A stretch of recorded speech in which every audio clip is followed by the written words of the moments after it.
This episode is brought to you by the Regional Air Quality Council. This summer, go wild for Front Range air quality. Turn off your car instead of idling the engine in parking lots and pickup lines to help reduce ground level ozone. Did you know that idling your car for just 1 minute creates about 150 balloons worth of air pollution? Learn more ways to help improve air quality in the Colorado Front Range at simplestepsbetterair.org. And you can sign up for summer ozone text alerts to know when it matters most by sending Better Air CO to 21000. Today on CityCast Denver, if there was a zombie apocalypse in Denver for real, what would you do? A new study is out showing that Coors Field might be one of the best equipped MLB stadiums, but is that the best refuge for Denverites who just want to survive? Katie Cheshire reported on that study for Westward, and she's on today because we all did the research, and we're going to swap plans for disaster prep, go bags, and the Denverites you'd most want in your crew. Today is Wednesday, August 6th. I'm Paul Caroli, and here's what Denver's talking about.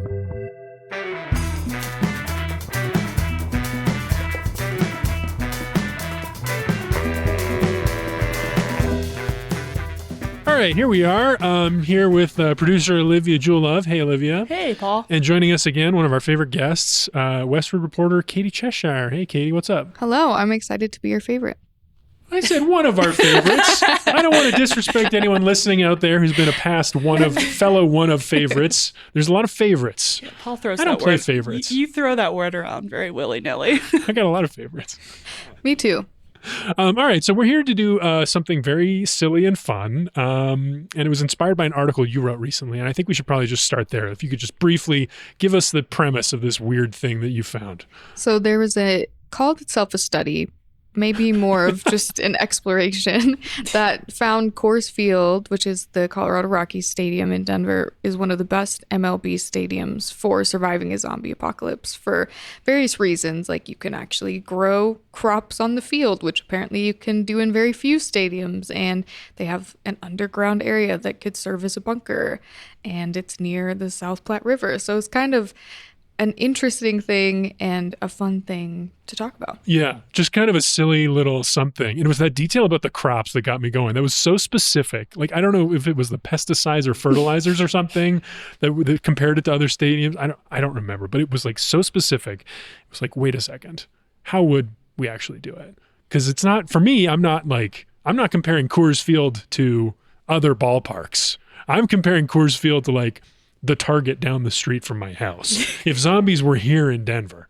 So that's our premise today, is we have assembled, we've got some prompts, I've got a few surprises planned, and we're going to talk about what if this was real? What if this was actually a thing here in Denver? My imagination of this scenario is you wake up one morning, there's reports of zombies in the city, and then something comes crashing through your window. All right, that's how we're starting. It's just like sad. We gotta think that like we're actually probably the ones reporting on this though. So like that's the unfortunate part of this. Got to get to the podcast room. Get to the studio. Grab your laptop. Do not forget your laptop. True. Are you all zombie people actually?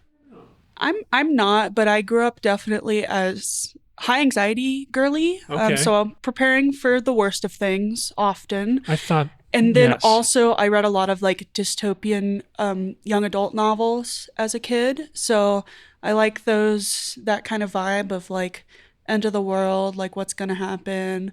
So that's where I'm coming from for this angle. Katie, how about you? I would say also similar to Olivia, more of like a disaster person than a zombie person, but zombies are part of that, and zombies are kind of camp. So yes. I do like that silly element of zombies. Like, even though they're scary, they're also kind of goofy, which I enjoy. Yeah, they can be funny. The whole the prepper, the disaster thing, and the crossover with zombies is great. I did a story once about these preppers down in the Springs. Oh, yeah. And they called their shop the Zombie Outpost. I don't know if it still exists, but they were just like, it's just a helpful metaphor to help people think about like...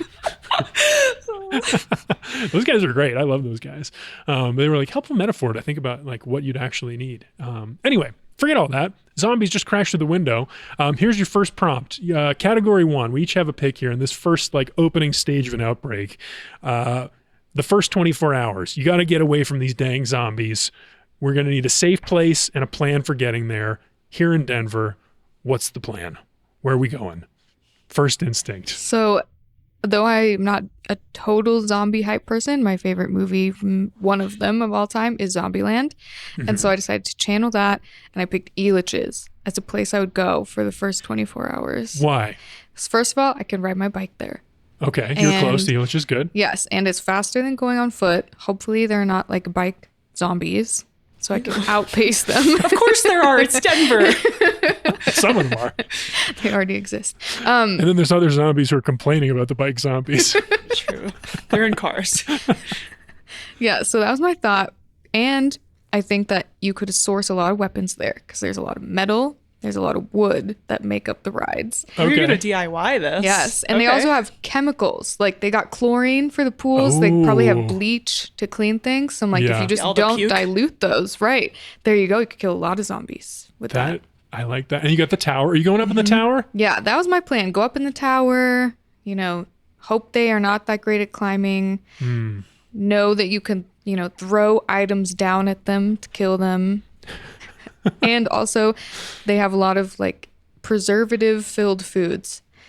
That's true. So you would also be able to eat for sure and gather supplies of food for your journey. You'd be good for a little while. Olivia, what about you? What do you got? I have 2 stops on the way to my first spot.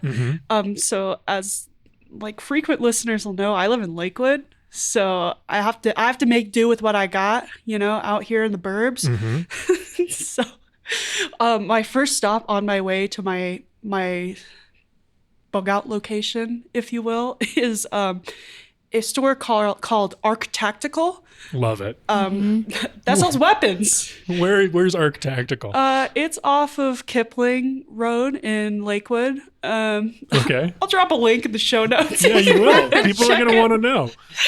I'm not going to get super specific with what I would buy. I was browsing the catalog the other night. I'm not going to be too specific, but I am going to at least get a handgun and a semi-automatic weapon and some ammo and probably a silencer just for stealth mode.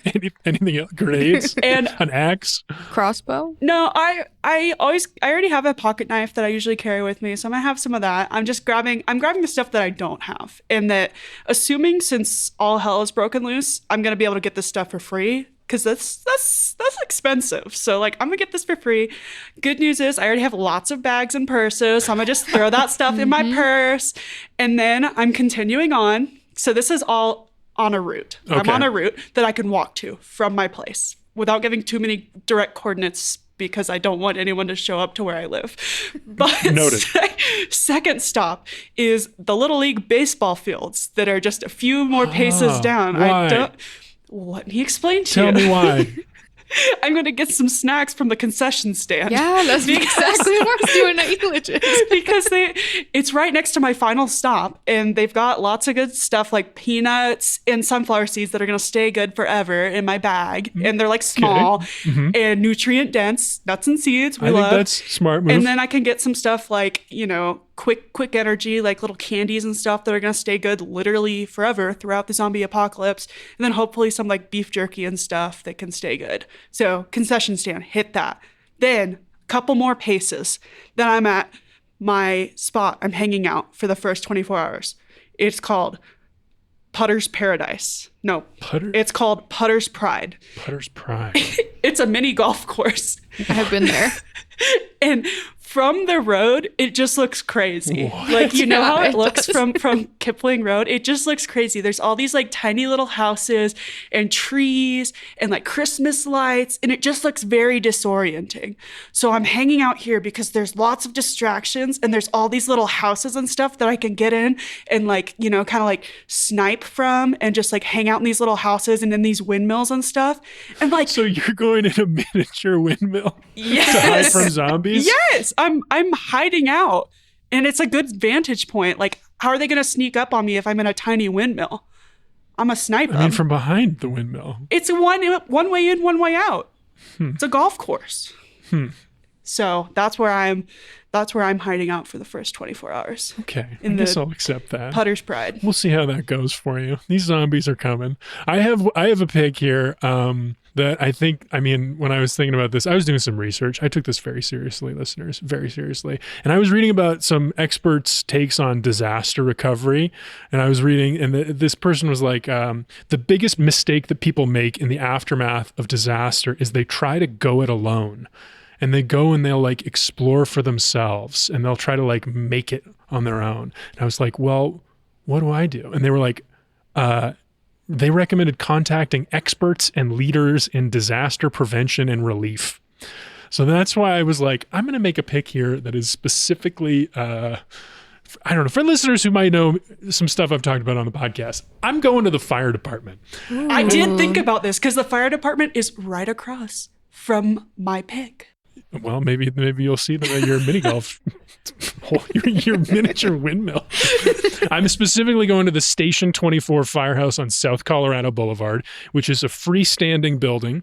They have big windows on the second floor, lots of visibility in the surrounding area, big parking lots, and there's a Target, there's a King Soopers, it's solid brick. That's where I'm heading. What if the firefighters are zombies, though? Well, then I'm in trouble. They would be very tactical zombies. That would be bad for me. That would be the end of my journey. I would be a zombie. I also, in my picks, just sort of assumed that my husband and my sister would be with me. And so if I ever say we, you thought of firefighters. I was like, I'm just going to bring my buddies. Yeah. Like my people.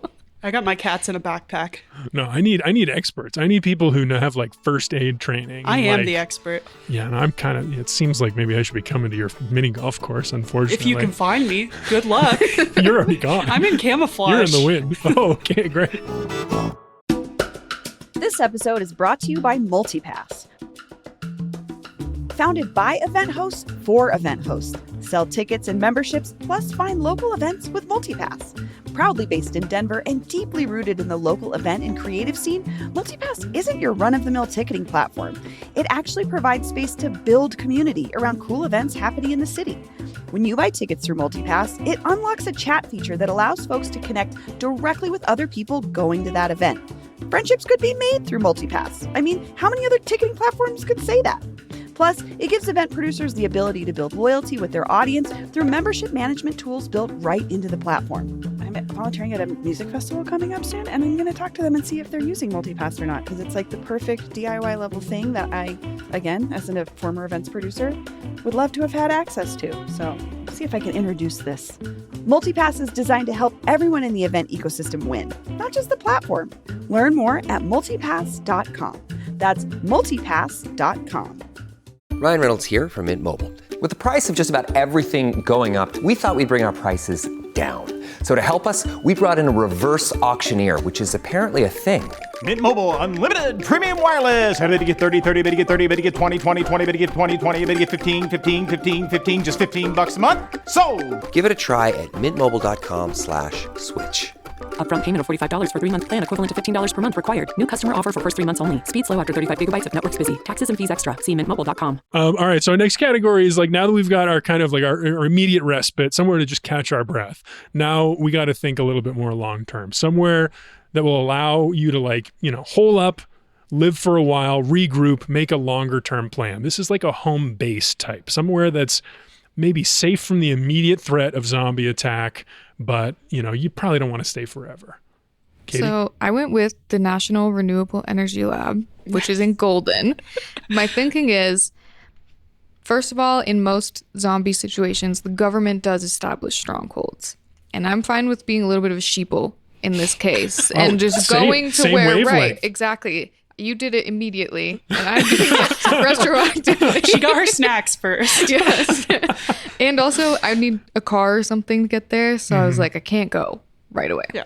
Well, cars are a wild card. I didn't really know how to handle cars in this zombie apocalypse If you have scenario. push to start, you're not going to be able to go. If you have a Tesla, you're not going to be able to go. If you have a 1998 Toyota Camry, you can use it. Exactly. And I believe that I would be able to figure out how to acquire a vehicle eventually. Okay, so you're going to NREL outside of Boulder. What do they got there that's good? Well, this is like part of my long-term plan, sort of a stop on the way, is they have all these technologies for living off the grid. that they're developing, renewable energy technologies. Like they have solar things This and is really smart. places, right? Things you can use to like purify water if you don't have electricity. And they have, sort of modern materials that they're looking into. I'm like, maybe they have something out there that is zombie proof and they don't even know it, but they could discover it once we needed to. And so that was kind of my theory. It's also a secure site. They have fences and security guards. And I think if you're like, I'm just a citizen, they're probably not going to turn you away. But they're probably keeping zombies out pretty effectively. Probably. It's like up on a hill, right? Have either of you ever been there? It's up on the hill outside of Boulder. I think that's probably pretty good. Yeah, I actually used to work there. That's how I thought of it. So You already know all your spots. She's got a badge. Yes. Well, I don't have the badge anymore. It's actually at my parents' house, and I think I was supposed to give it back. So hopefully they don't come for me. Keep it for the apocalypse. But I ended my tenure there during COVID, so it was like weird. But yeah, it's high up on a hill. You could see a lot. They have some taller buildings that give you a good vantage point. It's a pretty big campus, so I think they could have a lot of people there.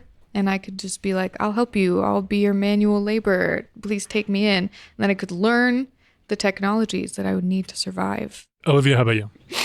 All right, I'm also kind of on the same page as you, except I'm going to my favorite location of the Denver Federal Center. I thought this might come up. I have this down as well. Also But go located in beautiful Lakewood. Also walkable for me. I could walk there. I still don't need a car. Still don't need it. But Okay. Lauded by some as Washington, D.C. Plan B. Rumor is Some may say that this is the spot that they're going to bring the Washington, D.C. elites if anyone ever nukes Washington, D.C. Yeah, this is a story that we heard at one point that you could run the whole government out of the federal center. And didn't we see some plan? What did that plans? There was like blueprints that had some room. There's a bunker, allegedly, that can fit like 300 people in it. It's a big bunker. Yeah, well, not really. I mean, if you think about it, like how much of the government's how many purses are you bringing?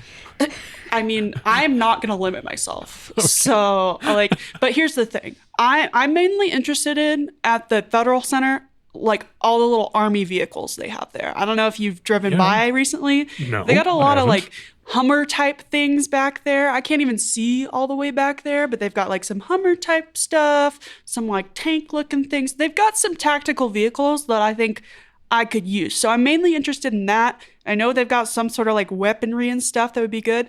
Also, the prospect of a fully stocked bunker, great. Would love to come stock up.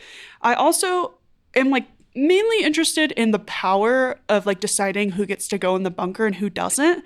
I don't really want to be in the bunker because You want to be the door person. yes, I want to be the that bouncer. I want to decides. bounce people at the bunker. Excuse me, you look Yes, like a zombie. So yeah, Actually. I want to bounce the bunker. I do not want to be in it because I'm claustrophobic, but I do want to be the one who decides who gets a spot in the bunker. So that's like the main appeal of it for me is that. So Okay. I have like a couple ideas. They've got tall fences too. That'll be helpful. It's like, I mean, it's a federal facility. I mean, they got strong. it going. But yeah, I've thought of a couple people that I would let in, like the Okay. bunker. Do tell. I would let in the guy who sells Labubus at the Chang'an Gifts. I just think sure. I think that he should be preserved because he's like a procurement man. Like I think he could procure goods. I don't know why that word is so hard to say, but like he can procure things. Like he can. Because Labubu is It's hard a to toy get. It's that's hard not to. everyone It's has. hard to get, and like he can get a lot of it. So like I think that that's a valuable skill. He might help you get water. Yeah, like he could do anything. Yeah. I believe, and also he has so much power online. I just believe I believe in him. I also would let in. Your crew. I would also let in Colfax things, the meme account. Okay. Keep it light. Also, I think they are just probably someone who could have some life skills as well. Just I think that they could keep me safe. So Okay. gonna Keep let you them safe. in. Keep you entertained. I'm not gonna let in Governor Polis, only because please don't put me on a list for this. But I can't I can't deal with all the stunts and stuff. If he's pulling like a one of those, like, I'm gonna bring out the table saw and cut up a bunch of paperwork stuff. Like, I'm not gonna be able to deal with that. Like, in the new world, I just think we need to move on from that as a society. You know, that's interesting, because this is a situation in which like leaders do emerge. Yeah. In all these movies, there's I always know. someone that's like, And I maybe think they're like it's- the math teacher. And I think it's Labubu Man. I don't think it's Jared Polis. I was do- gonna ask you, and then I was like, is it too controversial? Like, what if RFK Jr. shows up? I think that he can join the zombie bait, which I was Okay. pretty close to the Englewood low security prison, and so I thought I would grab Jared Fogle out of there, the subway guy, as zombie bait, and he could, pedophile, get out there, Great. dangle him in front of the zombies, buy us some time. So that's probably like the ins and outs. Anyone else on your list? That's- Who's coming in or out? That's really it. That's really as far as I've gotten so far. But if you have a strong argument of why you should be in the bunker, you can let me know. Okay, so I was thinking about the federal center for this category because I like your reasoning is solid. Yeah. But so I thought you might pick it. So I picked a place that I did some reporting on once years ago. Is this was like a big deal even before the pandemic. There was this wave of stories about millionaires and billionaires like buying up property and building these apocalypse bunkers. Yeah. And there was a trend for a while of these people buying old missile silos. Yeah. And some of them are in Colorado and in Wyoming. And I remember I found one. I found a guy in southern Wyoming that had a missile silo that had been refurbished, and he was selling it. Did you buy it? No. Of course he's not going to tell. Of Mistake. course he's not going to Mistake. tell us. I didn't Of course buy Paul's a not missile telling silo us in that. Wyoming. But that's where I'm going to move that guy's missile silo, the refurbished missile silo. Wow, so Although fast now to I'm abandon rethinking- Denver. Oh, hell yeah. No, I'm out. Because the other thing you don't want to be near is population density, right? That's So who are you? that's a lot of zombies. How are you going to get all your firefighters friends with you and your experts? I hadn't thought about Are you that. all going to fit in the missile silo? I mean, presumably they're getting picked off one by one and Firefighters converted are into pretty big, zombies. And they're all guys. just defending you. They're not yeah, like those are throwing large you men. out. in Those front are of large No, you're people. right. I'm probably the first one out. Chucked out the second floor window of Station 26 at South Colorado Boulevard. Shall we go to our last category? So this is the long-term one. This is like the immediate threat has passed. We have survived the worst of it. We've lost some loved ones, some of our governors. Some of our disgraced Subway sandwich. Various Jareds have been lost. Oh my God, they are both Jareds. And now we need a place to park forever. So this is somewhere, I said in the state, so maybe I'm coming back from Wyoming to Colorado, somewhere in the state where you might drive and set up for the long term. And the things that you want here are defensibility, sustainability. So like the thing about the Coors Field growing crops, like somewhere you could grow some crops, somewhere you get some food long term. In the new movie 28 Years Later, they have like, they're out on an island. So it's very defensible, and there's like one way in. You can only get up on low tide, but so they can come in and get wood from the mainland, and accessible. You can access it, but it's still defensible. Anyway, what do you got? What did y'all come up with? I somewhat randomly decided on Salida because Okay. it's my favorite mountain town. All right, just your fave. And then I did some research because I was like, what if it really wouldn't work? I think it would because there are several farms right outside kind of the city limits. So I was like, there's arable land nearby. Nice. Really, the crops made a point to me. It's like, gotta have crops. There's the Arkansas River right there. So you have water. It's pretty high flow river, so I'm not too worried about it drying up. There's also like mountains and wilderness right nearby for if you really need to retreat. And there are a lot of old buildings. I think old buildings will hold up better because we use better materials to make them. So the zombies can't just like tear through some crappy drywall. They got to make it through like bricks and asbestos and all that good stuff. Yeah, hit him with the asbestos. So that's kind of where I would go. I would find an old building, maybe a little bit up on the hill near the river, start my farm, use my technologies that I've learned at NREL previously to live off the grid in Salida. Nice. Salida. Maybe put up some big walls out around the town. A moat, maybe. A moat. Bring back moats. Yeah, honestly. I mean, that's kind of the 28 years later concept. A little Basically bit, yeah. the same as a moat. They kind of made themselves into a little moated. Well, it's I mean, never mind. Olivia, long term. No, I want to go. You go last. I was really happy with my pick. I thought I was like, this was really smart. Because in Colorado, like, there's not much water, and there's not much like, because the water in 28 years later is the thing that protected them. So I was like, what's going to protect me from zombies? Can crawl over anything and like crawl over each other. And I thought about the sand dunes down in the San Luis Valley, and I thought, I don't think zombies are going to be able to crawl through sand so good. And also, it's really steep and tall. And like, it's very big. So if you were to build a town, maybe you put down some wood boards, or like, you know, down in the bayou, they have like raised stilts that they build buildings on. I thought maybe you build one of those, a series of those buildings up on top of the sand dunes. It's very defensible. And you have the most bountiful farmland in the state down in the San Luis Valley. You come down, do your business, risk some zombie attacks, and then come back up to your fort up on top of the sand dunes. That's my pick. It's a great pick. I think you're right that zombies are not so good at weathering elements. I think so. And I thought the sand was like, Can't they swim in Minecraft? can they? I don't know. I don't know either. I need a 12-year-old to fact check that. I don't accept the rules of Minecraft for Well, the rules of the world. probably true. Fair. Olivia, your long-term zombie solution. Okay, so I'm going to take my new City of Denver / United States Armed Forces Hummer that I acquired from the Federal Center. Yep, you and Labubu Man. Me and Mr. Labubu Man from Trong An. Uh-huh. We're going to drive up 285 and we're going to create a blockade across 285 somewhere probably around like Pine, Colorado. I think that's like a good spot, All like right. up there. And it's like a divided highway, you know, going each way. So it's not very big. I don't think it's like, you know, implausible to say that we could blockade the highway. And like people are probably dead from zombies. So we're blockading 285 off and we're just starting fresh from up there. The people of the foothills have bunkers. They are preppers, many of them. They are still alive up there.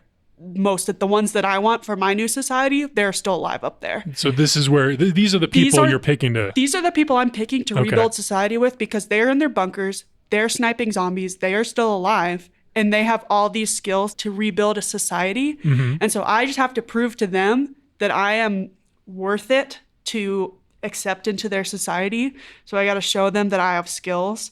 Like I can operate weapons, I can sew, I can cook, I can speak Latin if we want to knock it back a couple hundred years. Like if we really want to, you know, if we want If to you need to do any secret codes, I mean, maybe. if we want to take the society back, like rebuild. And I you don't know. brought them Labubu Man. I brought them Little Boo Boo Man. He can procure things for them. Every society needs one.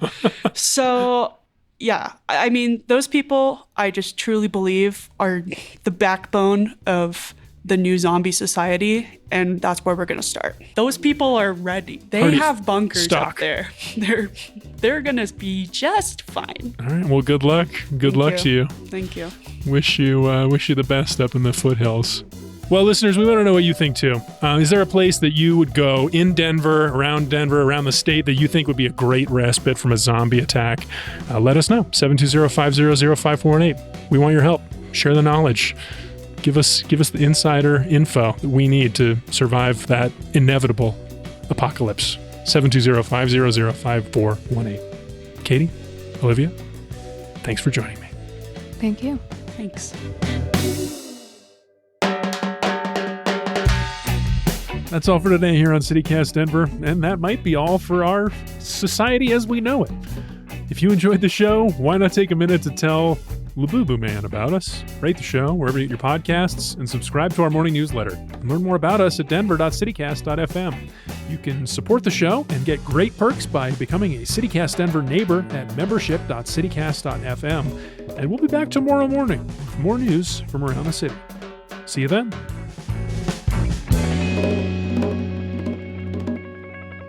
Honestly, also important.